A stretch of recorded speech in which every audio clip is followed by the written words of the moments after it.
व्यक्ति न तो अपने कर्मों से बच सकता है, न ही उसके परिणामों से। जो जैसा करेगा उसे वैसा ही फल मिलेगा। कहानी कृष्ण और दुर्योधन, कर्म और भाग्य का सत्य। महाभारत के युद्ध से पहले पांडवों और कौरवों के बीच समझौते की कोशिश की गई थी। भगवान श्री कृष्ण ने शांति का संदेश लेकर हस्तिनापुर की यात्रा की। वे दुर्योधन के पास पहुंचे और उसे समझाया कि यदि वह पांडवों को उनका हक दे दे तो युद्ध से बचा जा सकता है।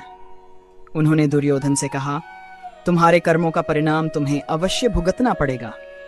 अगर तुम अधर्म के रास्ते पर चलोगे तो उसका फल भी तुम्हें उसी रूप में मिलेगा। लेकिन दुर्योधन ने कृष्ण की बातों को अहंकार में आकर नकार दिया। उसने कहा, मैं अपने कर्मों को खुद चुनता हूं और उनके परिणाम से मुझे कोई फर्क नहीं पड़ता।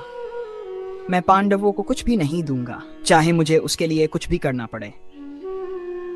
कृष्ण ने मुस्कुराते हुए कहा, हे दुर्योधन, यह सृष्टि का नियम है कि हर व्यक्ति को उसके कर्मों का फल अवश्य मिलता है।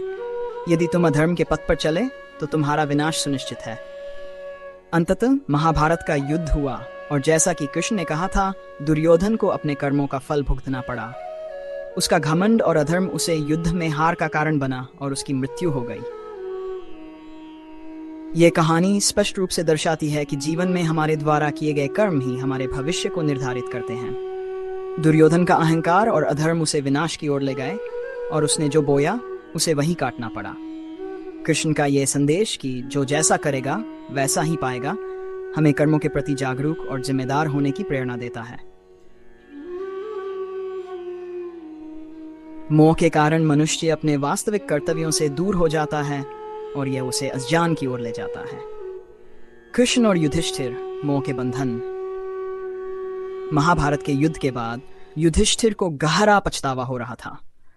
उन्होंने अपने भाइयों और रिश्तेदारों की मृत्यु का जिम्मेदार स्वयं को माना।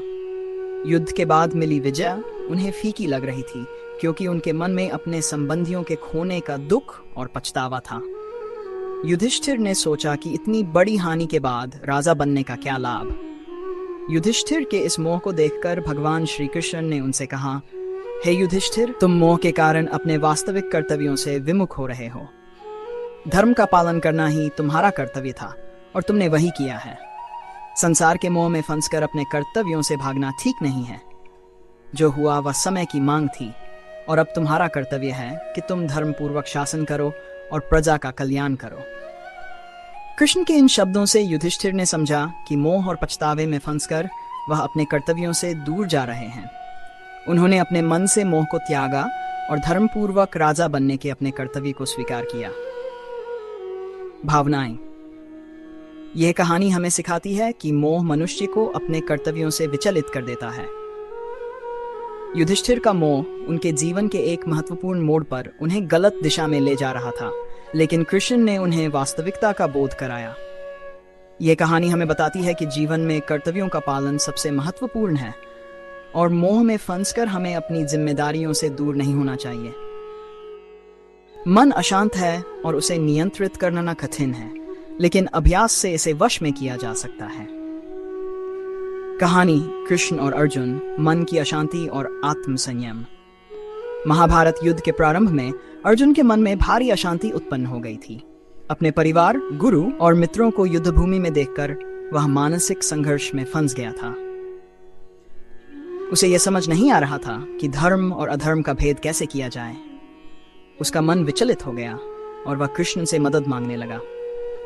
कृष्ण ने अर्जुन से कहा, हे पार्थ, यह स्वाभाविक है कि मन अशांत हो, क्योंकि वह अनियंत्रित और चंचल होता है।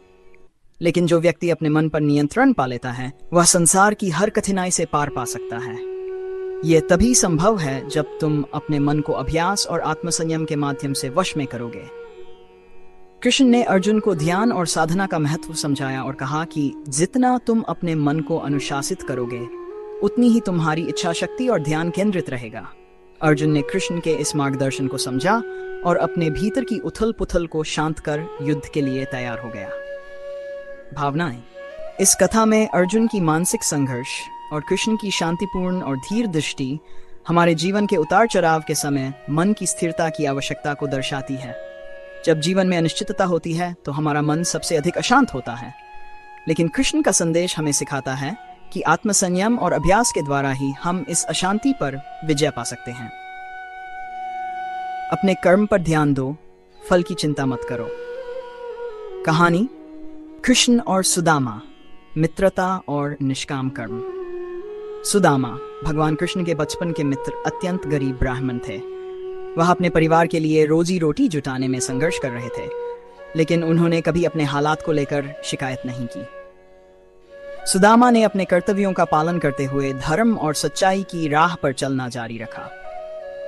उनकी पत्नी ने उन्हें श्री कृष्ण से सहायता मांगने के लिए कहा, लेकिन सुदामा ने सोचा कि यह ठीक नहीं होगा, क्योंकि वह श्री कृष्ण के प्रति प्रेम को किसी व्यक्तिगत लाभ के लिए नहीं चाहते थे।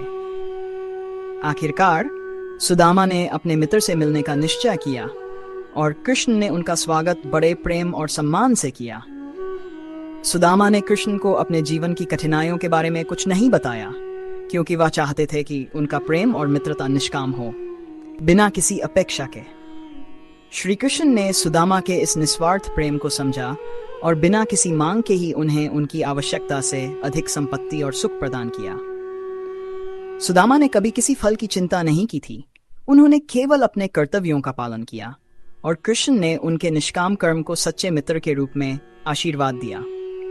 भावनाएं।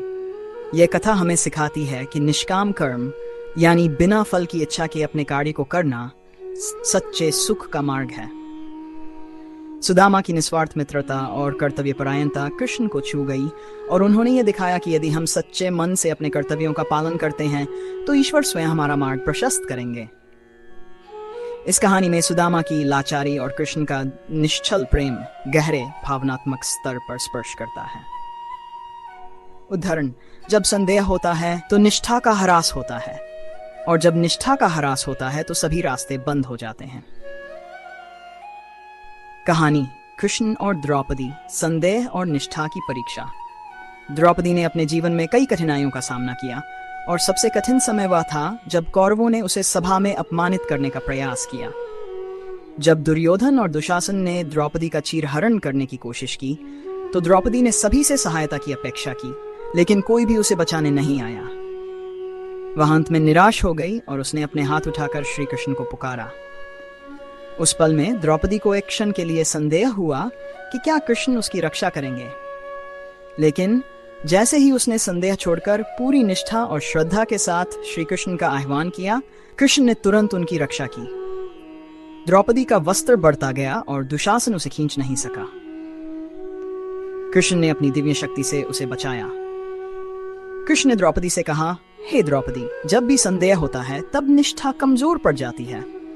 अगर तुम संदेह छोड़कर मुझ पर पूर्ण विश्वास रखती हो तो कोई भी संकट तुम्हें नहीं छू सकता। निष्ठा ही सबसे बड़ा सुरक्षा कवच है। इस कथा में द्रौपदी की पीड़ा और कृष्ण की असीम करुणा हमें जीवन के कठिन समय में निष्ठा की शक्ति का अनुभव कराती है।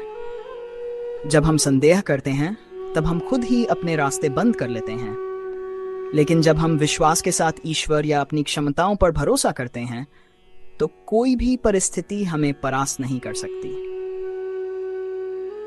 वह जो सभी इच्छाओं को त्याग देता है और जो अहंकार और मैं के बंधनों से मुक्त हो जाता है, वही सच्ची शांति प्राप्त करता है।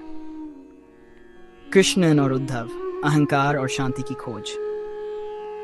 भगवान श्री कृष्ण के परम भक्त और मित्र उद्धव एक महान ज्ञानी थे। उन्हें अपनी बुद्धि और ज्ञान पर अत्यधिक गर्व था। एक बार श्री कृष्ण ने उन्हें गोकुल जाकर गोपियों से भक्ति का रहस्य जानने का आदेश दिया। उद्धव, जो अपने ज्ञान पर गर्व करते थे, इस आदेश को सुनकर हैरान हुए।